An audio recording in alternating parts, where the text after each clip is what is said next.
Ellie here from the Dark Imp, helping parents reclaim family time by playing board games together. So today I want to talk to you about 5 tile laying games or tile placement games. I love tile placement games because there's so many options about where to put things, and what you create is different every time. Let's start with Quirkle. Quirkle comes, actually I think you can get it in different formats, as you can see, the version we've got, and I think the most common version, is this sort of wonderful pouch thing, which is so easy to just shove in a bag and take out with you, or take on holiday. In the bag are different tiles. See? And each of the tiles has a shape and a colour. So this is a yellow circle, there's a red circle, a green circle, and you're going to place down tiles in sets. So if I started with a hand a bit like this, I could place these 3 different yellows down next to each other. They would be fine to place next to each other. They're all yellow, but they're all different shapes. Or I could place these 2 squares, because they're both squares, but they're different colours. So I could place them down. You always have to either play the same colour with different shapes or the same shape with different colours. And you build up on what everybody else has put on the board. So if there's a load of yellow things and one of them's a square, I can build off that square with some more squares at right angles, different coloured squares. So you're going to get sort of stripy board where all the colours match on either on the vertical, and all the rows, all the shapes match on the horizontal. And you're trying to place down sets that give you points. You get points every time. And you get more points if you put down a complete set of 6. So that is Quirkle. It's very easy to learn, quite quick to play, and very satisfying. Quirkle. Next, King Domino. King Domino is one of those games that's really good for people of all ages. It's quite quick to learn, it's very quick to play. It comes with a series of dominoes, as you would expect from the name, but they don't look like They don't look like the kind of classic dominoes. They look like this. So each tile has 2 ends, as you would expect, but the 2 ends have different kinds of terrain on them. So you've either got, this one has forest and sea on it. This one has sort of scrubland and gold caves, I think, on it. And again, there's scrubland and desert. Some of the different terrain types come up more frequently than others. You're going to get more desert than gold mines. And you are going to claim different tiles and then add them to your own personal domain. So you have your own little castle here, this is the blue one, and you're going to build up tiles around it.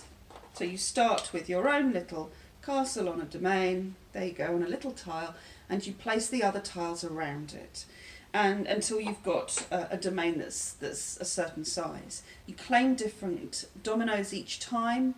There's a different order depending on on the number of the tile that you've chosen. And at the end, it's the person who wins is the person who has the most the biggest areas. So this would be an area of 2 desert with the most crowns on. So you times the tiles that each terrain has. So if you have a 2 desert with no crowns, you get no points, because it's the number of spaces the desert takes multiplied by the number of crowns within that space. So if you create a space like this scrubland That's a 2 scrubland space and it's got 1 crown on it. That will give you 1 point. But you can see these gold mine spaces, these have a lot of crowns on. There aren't so many tiles, but they'll give you a lot of points. So you have a nice forest space, let's say like this. Don't know if you can see past my fingers. That's a 3 forest space with 2 crowns on. That gives you 6 points. Very straightforward, lovely tile laying. It's satisfying, not too difficult to decide where you're going to put everything in your domain to get the best connections. That's King Domino. Number 9. Number 9 is different from any other game I've played. Oh, it has such nice places for all the different tiles to go in the box. And now I've opened it, I can see they're all over everywhere. But it's got all the digits, so 0 to 9. So this is the number 1, for example, and the 0, and the 3. Now they look a bit funny that way. Is that right? That way. Can't do it backwards. That's the 3. They look a bit funny because they are put into different formations. So because the idea is that you're going to build them up. So there's a stack of cards, and on each card is 1 number, and each number has 2 different cards. So there are 20 cards, and you're going to shuffle them, and you don't know what order they're going to come up in. But whatever card is revealed, everybody takes one of that number and they place it down in front of them. And you're going to, and then you take the next one and you place the next one.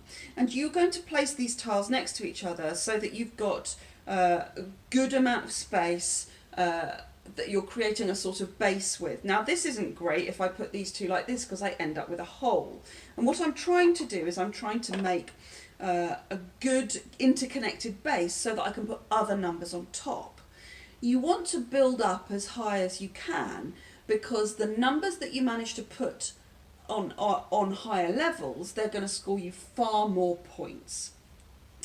But you cannot put numbers, you can't put numbers on a higher level unless it's completely supported. So on this here, I could put this number 1 on top here. It's completely supported by the numbers below, and it goes over more than 1 number. So it's supported by 2 different numbers. But I couldn't put this number 9 on anywhere because there isn't enough space for the number 9 to be completely supported by the other figures. So you have to weigh up what base you're creating with the numbers that you're putting further down. You really want to get your high numbers as high up as possible, because you multiply the number by the level that it's on. That's how you get your points. Very simple to teach, straightforward to get started. Number 9. I'm dropping them everywhere. This is Cottage Garden. Cottage Garden is a bit of a longer game than the ones that I've shown you. It's good for, it says it's for 2 to 4 people. It can take a little bit of time, and so I tend to think that it's better with 4. When you're playing with 4, it takes quite a long time. You're waiting quite a long time between turns, so I play it with 2 or 3 for a quicker game. So there's this main board, very simple, and then there are all these polyomino shaped tiles. They're different flower beds, and you're going to set up the board at random with the different tiles, and there's going to be 16 out at any one time, but you can see there are more than 16, and you can see which tiles are going to come up next because you're going to put them in a long line next to the board. There's this lovely wheelbarrow which actually just shows you where the start of this line is so that you know which tiles are coming next. So this is a game in which you can plan ahead That's one of the reasons why it gets slowed down, because people like to overthink what their next turns are going to be. You each have 2 gardens in front of you, and you're going to try and take these tiles. When it's your turn, you're going to take a tile and place it on one of your 2 tiles, one of your 2 gardens. So, for example, you might choose to place this tile here. You are allowed to cover up these flower pots and these cloches, but they'll give you points if you don't cover them up. So it's a really good idea to try and take things that will cover up as much of the dead land and not the flower pots as possible. You can fill in little spaces with cats. You get given cats, they sit there, or with extra flower pots, but they take a turn to get them. And when you've filled up a board, you score it. And you score by the number of flower pots and the number of cloches that are visible. That's how you score your board. So you're trying to fill up your gardens as quickly as possible, because then you can score them. And when you've scored them, you flip them over and you make another garden. So you try and do as many times as you possibly can during the game. It's lovely. I really enjoy it. It's Cottage Garden.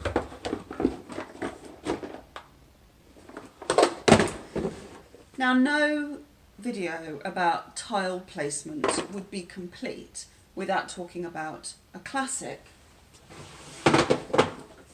Carcassonne. You may have seen Carcassonne because it's much more it's more often in shops than some of the others that we look at. And it's been around for quite a while.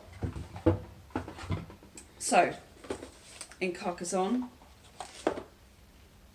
the game's made up of lots of individual tiles. And you place a tile on your turn, you place a tile, and you can choose whether you want to place a meeple or not. The meeples don't seem to be in here. They must be probably in here. So you have the meeples.